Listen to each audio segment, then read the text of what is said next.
You gorgeous bastards. I know it's been a while, a week nearly, I think, or probably maybe a week. I haven't been well.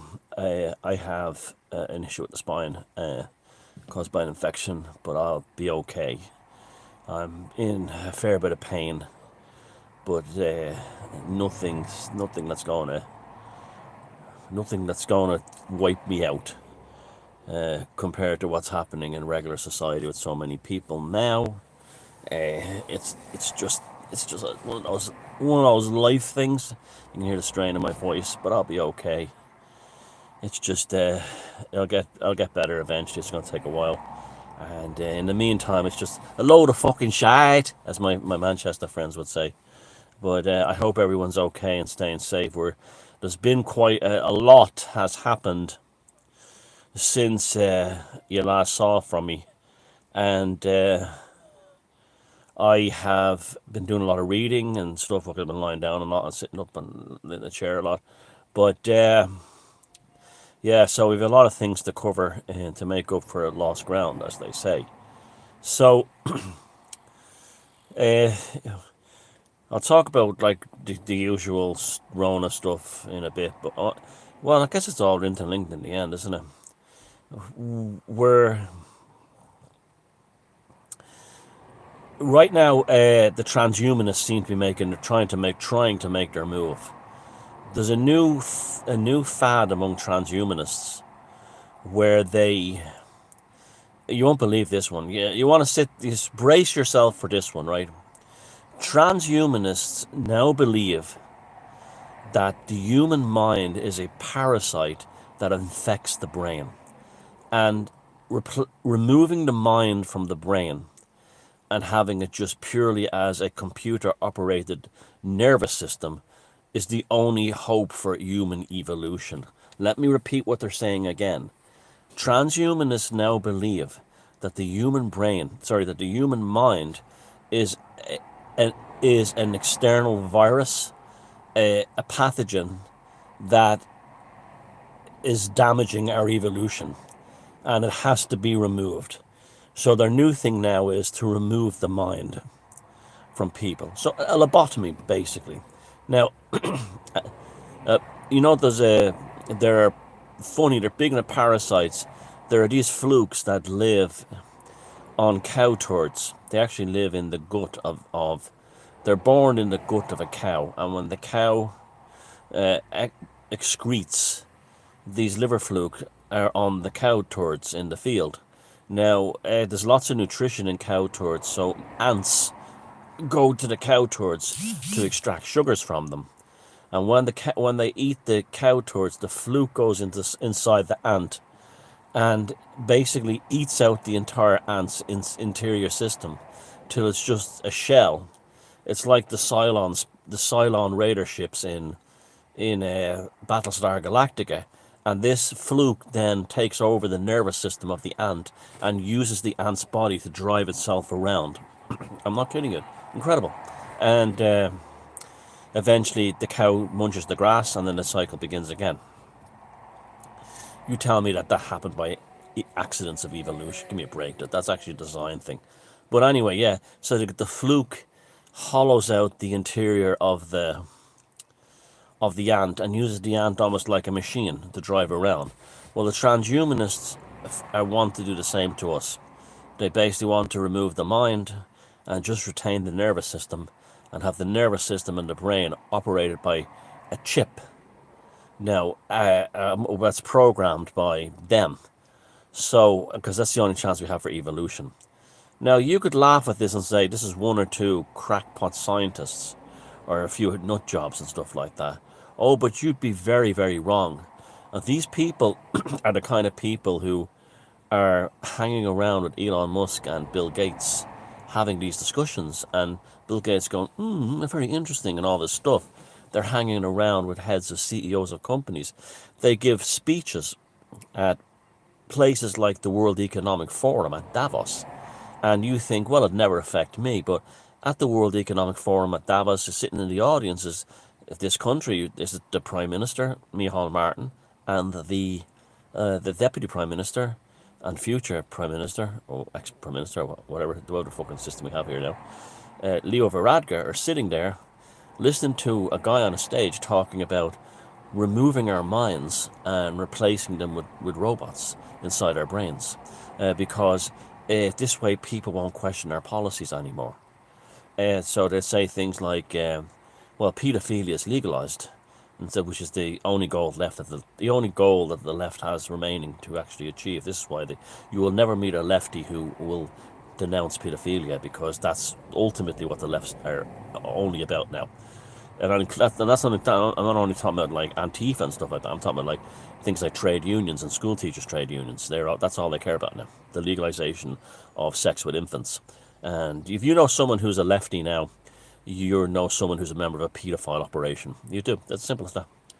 And that's even if it's just a trade union leader, they're involved in that. They have, unless they stand aside and publicly denounce their stance against paedophilia, they're on that team.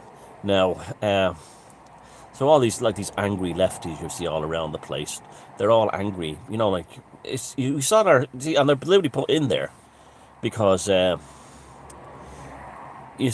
Rittenhouse shot that guy in Kenosha who had raped 5 little boys, and he was in Antifa and Black Lives Matter. So he was deliberately recruited because he had no life really to live. So he was fighting for these left-wing organizations in the belief that one day it'd be legalized and his prison record would be scratched dry. His arrest record and conviction record would be scratched dry. And that's why there's so many pedos now involved in left-wing politics, and why left-wing politics, like a friend of mine the other day asked Ruth Coppinger, this socialist MP here in Ireland, you're anti-everything, anti-misogyny, anti-patriarchy, anti-everything, but you're never anti-paedophilia. Why is that? They can't answer, they block you. So that's the question. Any left-wing activist, voter person you know, ask them, why are you not anti-paedophilia? And you'll be surprised by the reaction you'll get to him. Now, so the guy's on stage at Davos saying to our prime ministers and political leaders, if someone is against something like pedophilia, well, if they don't have a mind and we control their minds, they have no say. We just upload the new program to them. So if there's people are saying, I'm not really that worried about climate change, I've got to, because here we are, June in Ireland, it's freezing cold. And where's the global warming? Well, they can scrub my brain and upload a new program into it to say, oh, the freezing cold days in June is proof of global warming, the gaslighting. So you would laugh at it, except that these people are taken very, very seriously by your politicians, your civil service, your bureaucrats, and your mainstream media, and they're coming for you. They're coming for your kids, and so that's the latest one. That the transhumanists, which are really the sort of like futurologists of the globalist movement, believe that the human mind and human free will is a parasitic pathogen that exists inside the brain and has to be removed in order for, and the World Economic Forum even had an article saying you don't have to have a happy and meaningful life. Existence enough is rewarding. Existence enough is rewarding. So like it's real end of days stuff too. When I say end of days, I don't mean biblical end of days. I mean like the fall of empires. When empires fall into decay, like when the short-lived German Empire fell into decay under the Weimar Republic, this kind of thinking flourished there, and it was called liberalism and progressivism and socialism. And it was really things like many of the depravities we're seeing today were being acted out in like Berlin, and we all know where that led to. There's no such thing as moderation with these lunatics. And so you ended up with a National Socialist going after the Bolshevik socialists in Germany. Both socialists, by the way. And that's why they have socialism in their title. I love that one. Hitler wasn't, the National Socialists were in socialism. Really, an apple pie is made out of what? Cheese. But this is the madness we're up against. Now, returning to a few things at hand. Excuse me.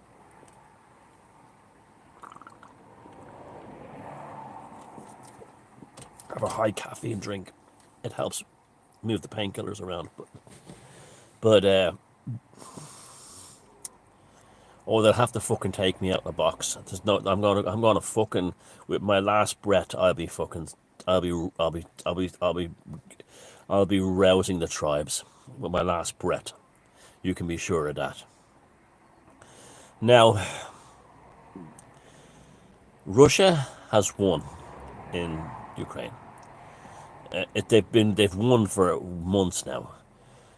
The Western media cannot, under any circumstances, tell the masses that they've been filling full of bullshit about the ghost of Kiev didn't exist, or the island, the troops on the island who told the warship to go fuck itself didn't happen. They surrendered, and all the other lies we've been fed about this war that, they're about to attack Ukraine, Kiev or Kiev. Remember that? You had to pronounce it correctly or you were Nazi. Remember that? It's just unbelievable. And yet all the Nazi battalions are all on the Ukrainian side. But people are stupid, and so are politicians and leaders. You remember that. The globalists are all stupid as well. And this is I wrote an article recently about it on Substack, that basically globalism is more or less dead, as is the West in general. And how it died was that they goaded Putin into invading the eastern part of the Ukraine, thinking he wouldn't. And he called their bluff with an unbelievable checkmate, but actually going ahead and doing it. Now, I'm not saying Putin's a wonderful person or anything like that. I'm saying Putin is actually a master strategic genius in terms of dealing with these idiots globalists. So while the idiot globalists are worried about pronouns, gender pronouns, and drag queen story time in kindergartens and important issues of the day like that, like the NHS in England has now removed woman from the criteria surrounding and documentation surrounding ovarian cancer. Apparently men can get ovarian cancer now, according to the NHS in England. So while the West had gone into complete psychosis, the globalists in the West and the institutions in the West had gone into complete psychosis, Putin made his move. And in one fell swoop, he took them down. The Germans, the fuel supplies is in bits now. The fertilizers, wheat and everything. I went to the supermarket yesterday and there was no pasta, except the really expensive sort of gourmet pasta, the really nice stuff. But the sort of there's a supermarket chain here in Ireland called Super Value. And they in their own brand's name, they had an organic Italian pasta. 2 weeks ago, it was 89 cents for the package of either the linguine or the bag. It's now $1.49 and it's gone. It's not even on the shelves. And the price of things like, there's another one, rice noodles, not rice, like what they call ramen in America. Those noodles, the dried noodles you get in the packages with the flavor packets in them, the Chinese kind of thing, they are always associated with being dirt cheap. 15 cents, 30 cents, $1.89 for the one little packet. So it's on. It's happening. And remember, wheat is used in everything from the production of alcohol to everything. Bread, pasta, you name it. And it's also used in cattle feed. So there's that issue as well. And then the Russians also export, on top of gas and petrol, they also export fertilizer. Most of the world's fertilizer comes from there. All that stuff has been stopped. In one fell swoop, the sanctions that were imposed upon Russia by the West were actually the West shooting themselves in the foot. You should take a lot of hope from this, not because Putin's are saving us. It was because it's an insight to how stupid our leadership is. That if they didn't have the sense to realize right very early on that Putin was playing them into a trap. Russia is now a superpower again.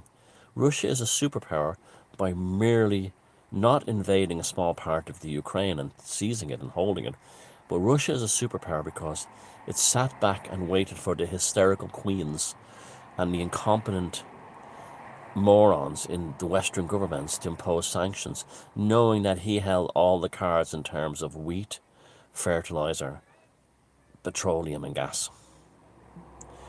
And they did it. They did it. Imagine you lived in an area where a shop, you had one store in your town. Well, you lived in a small, remote, rural village, and you had no transport, and you were totally dependent on this one shop in your town to supply you with food and drink and groceries and everything else you need, right? And you heard that the guy in that shop had an argument, a planning dispute with the shop next door. Say it was a shoemonger, what you call a shoemonger, fucking, whatever, a shoemaker, whatever, a shoe repair place next door, and took over part of his office.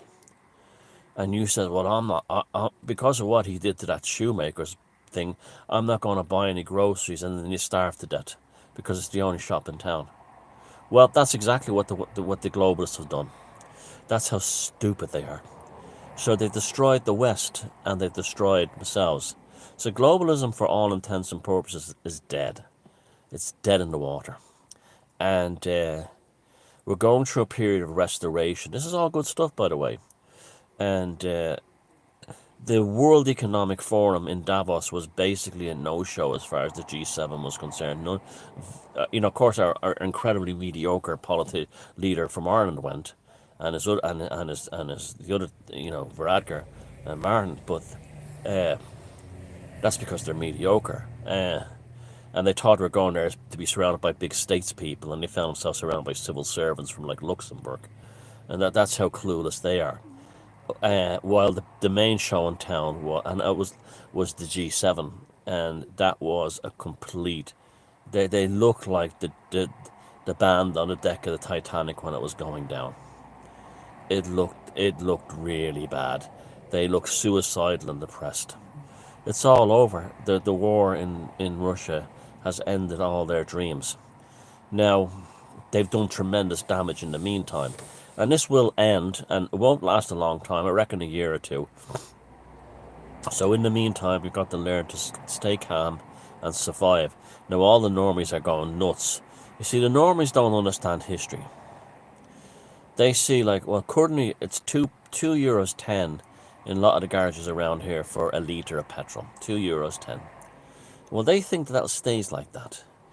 They don't understand that that's probably going to go to 5 litres, €5 a litre. Home heating oil has more than doubled in Ireland. It was 102% increase in home heating oil. Oh, that's painful. 102% increase in home heating oil in Ireland. And it was already very, very expensive here. Domesticol. Now, the Irish Green Party, who's in government, have been forcing Irish people not to burn solid fuel and made it illegal to cut turf, which is peat, what you call peat in your country, and to burn solid fuel, instead expecting us to live in these yuppie, bijou, expensive eco homes that only rich people can afford. So basically they've condemned millions of Irish people to potentially die of hypothermia with their crackpot policies. That, because we're supposed to be living in balmy, hot weather, even though it's cold, freezing cold in at the beginning of June. The price increases have only just begun. Now, as I said, we'll all have to deal with less disposable income, but it won't be the end of the world. Like I said to someone last week, think getting a packed lunch when you go to work. Think of the kids cycling to school rather than soccer moms driving them there in our latest 4x4 or her fully loaded BMW. Think of that. Think of going back to where the 70s were here. Not so bad, is it? But this will be a horrific shock to say normies who are below 30 in countries like Ireland who've never had any kind of struggle.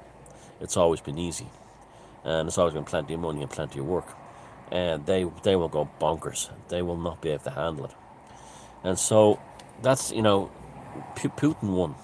He didn't only win the parts of Ukraine he wanted to conquer. He wasn't after the whole country. He never was. That was another lie and myth by the mainstream media. He was only after specific territories in the east. He's captured them and held them. The war's over. This is why every single day Zelensky wants to make a peace deal, which the Western media never reports on. And but how I don't know. They're not going to break it to the normies that Putin won. They're just going to stop putting in. And if you notice that Ukraine is like not in the news anymore, it's just not. It's been moved away because they can't actually tell them what really happened. That like there's normies out there who think that like the Ukrainian army has defeated Russia, and Putin is about to commit suicide as his generals. It's the complete other way around. But there you go. And so Putin not only won that war, but he won the West. He defeated the West. And Russia is probably the most powerful nation on earth now because of it. Their economy is flying, everything. Now, again, I'm not praising Putin. I don't like that regime. But at the end of the day, Putin, what he wanted was to make Russia a superpower again. And he's done it. And it was really the West shooting itself in the foot. You know, and it's been nothing like this since the Suez Crisis, when basically the Suez Canal was shut down. The West, the similar concept happened again, and it badly damaged trade. Interesting how this thing all started with a blockage in the Suez Canal. Remember that? Interesting. The history repeating itself. Now, regarding the Rona stuff, there has been the Central Statistics Office here in Ireland has come out, and it's the same in the UK, it's the same in France, it's the same in America, same in Canada, same in all your countries. In Ireland, the amount of people who died from the Rona in 2020 and 2021 with no underlying conditions was a colossal, staggering number of 82. 82 people in Ireland died of the Rona. We locked down and destroyed the economy. Our government made us political POWs. Remember that when they declared war upon us in April 2020, the first thing they did was make POWs of us. And we were POWs in our homes because we couldn't move any further than 1.5 kilometers. And we had like all kinds of mental illness around that time by politicians and civil servants. Do you remember the circuit breaker lockdowns? Remember that? The circuit breaker lockdowns. And we had things like local lockdowns where certain counties where there was meat processing plants for some reason were shut down, like, you know, in the Irish Midlands, Laois and counties like that. And it was all for constant psychological terror on the state media and mainstream media every night, offset by being burlesqued and gaslighted by police and the state doing dances. See, that's why they had Jerusalem and had all people from like the military and the police and civil defense and the naval service, was to actually say to you, the state is the only one who parties now. And you know, it was all pure gaslighting, pure psychological terrorism on behalf of the Irish Propaganda Service, RTE, and all the other rags and garbage around the mainstream here in every other country, the BBC, etc., CNN. And then you were told you can become free from your incarceration if you take an experimental transubstantiation of the sacred needlecraft. Now that's just incredible when you think about that. And you'll get a Vax ID. Now the Vax ID was a yellow star. Now this putrid maggot of a fucking cancerous hobbit that we have for a president in this country, Michael D. Higgins, he signed off on that. Now I found a quote from the other day that he gave to the Israeli Museum in Dublin, saying the Holocaust forever remains a warning about how governments shouldn't overstep their reach. And here he was signing into law a Vax ID yellow star. This is what we're dealing with. These people are dangerous. They're not our friends. Stop. This is one of the reasons. Well, one of the reasons Ireland is uniquely doomed is even people who would be on my side regarding the politicians still call the politicians by their first names. And that's one of the reasons Ireland is uniquely doomed, is because even people who hate the government still call the politicians by their first names because they think that they're mates. So that's why the Irish are fucked that way. So we forget about Ireland, it's a hopeless case. But other countries where you don't call your politicians by your first names, you may have a chance. Now, so 82 people died for all that. And half of those 82 were over the age of 80. And many of them were like 86, 92, 94. So they were past life expectancy, years lived.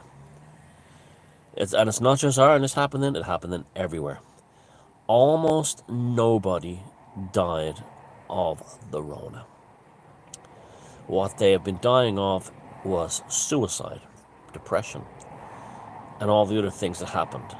Many people, if you fell out of an airplane, if you had landed on a spaceship from another planet and you had tested for Rona 28 days after you were found dead, it's classified as a Rona death. The absolute scamming and grifting and thievery that went on was staggering. Staggering. Now, they're in a difficult position. They're the needlecraft that are dropping dead at an unbelievable rate now. And also it's showing up in other ways. Just between January and today, the beginning of June, the second week in June I think we are, the road mortality, traffic and crash mortality on the road rates in Ireland is 71% higher than last year, and we're only halfway through the year. We're not even halfway through the year yet. And 71 increase in road fatalities. This is being caused by neurological breakdowns. Just there in front of me right now, last weekend, 2 men were killed in a heart from one had a heart attack behind the wheel and they both died. 2 brothers. This is happening everywhere. In the Isle of Man TT motorcycle race, 5 contestants have died in this year's race. 5! Including a father and a son yesterday in a sidecar event. And this is because of neurological breakdowns and heart attacks caused when driving. Caused by the transubstantiation of the sacred needlecraft. There are endless stories now of perfectly healthy young people going to bed and not waking up. This is the foghorn leghorn and the boy I say boy. But particularly if you look, I don't know how to tell you this, but if you're watching this video and you've gone as far as foghorn leghorn, there's a very high chance that you won't be around in a few years' time. I'm not trying to scare you or be morbid or anything like that. I'm certainly not trying to call you names or call you stupid. But that's the you go to any kind of like Neil Oliver's videos or any videos where they have like Robert Malone on them or the Dark Horse guy, that man Weinstein, I think his name is. You look at all the comments on their thing, and they're all people saying, I was a perfectly healthy man in the prime of my life, and now I can't even get out of bed anymore since the foghorn leghorn. It is bad. Now, any employer who forced their staff to take the transubstantiation of the sacred needlecraft, you really have to be thinking piano wires and lampposts. These people have committed horrific crimes by forcing their employees to do this. And, when you see someone like that in the pound shop, Rod Stewart, the guy who runs that plumbing company in the UK, bandstanding on the media about he will fire anyone in a minute who doesn't get the needlecraft. I mean, these people need to be held accountable. They have this actually could be an actual legal route to help people who've been damaged by this. Is that we know the actual needlecraft companies have indemnity, the government's gave it to them, but the not your boss hasn't, not the company you work for. So bankrupting your company through the basically if your boss forced you to get it and you have some way of proving it, like you sent it in a memo or something, and you got sick, you should be suing your company. And so that's actually a way that there could be justice of some kind. Assuming we don't have a situation where they march in Dublin government buildings around the world and string up the politicians and the mainstream media journalists from lampposts over this. But that's unlikely. It wouldn't surprise me if that happened, be honest with you. But I can't see that happening. But it's happened for less in history. And so you were a prisoner of war. If anyone who lived through 2020 was a prisoner of war, and the actual invading army was your government attacking you on behalf of, you have to remember like that, your government was a hitman who attacked you, arrested you and attacked you on behalf of these pharma companies who are only interested in improving the whole thing is just all about money. It's old-fashioned corporate greed at the end of the day, where it led back to. And what's the definition of fascism? The true definition of fascism, as it used to be in the books, was corporations running a country. Well, what the fuck have we all been living in a Pfizer police state? We got fascism for the first time ever. And there's no difference between a yellow star and a tattoo on your hand and having a Vax ID. So there's people who got the transubstantiation of the sacred needlecraft so they could actually go into McDonald's and sit down rather than eat out to take it away. Imagine dying for that.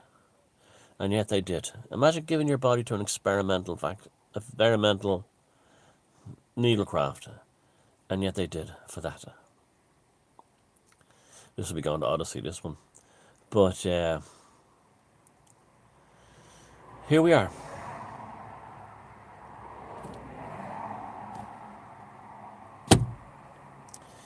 And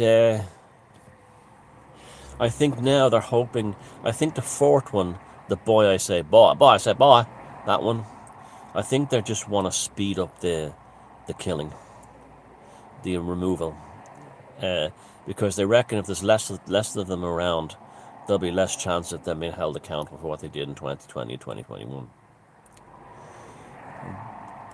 We have been given a lifeline by Putin, and the globalists are weak and frightened now, but they're like rats backed into a corner. They're dangerous. They're more dangerous than ever. So who knows what they'll do next? They'll either fall apart and go away, or they'll double down. And don't say, oh, they'll definitely double down. Or stop giving these people. A lot of these people in alt media give these fuckers superpowers they don't have. They've shown how utterly incompetent they are on every level. They couldn't even get this right. It's an interesting time,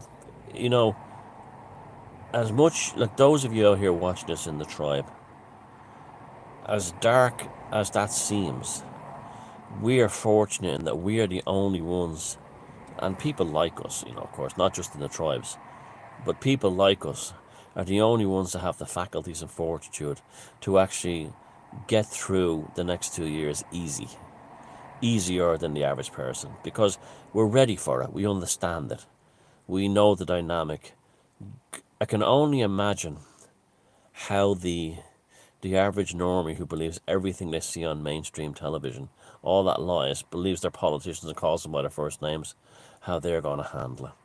They're just not going to be able to. And they're literally about to find out that everything they've ever known is a lie.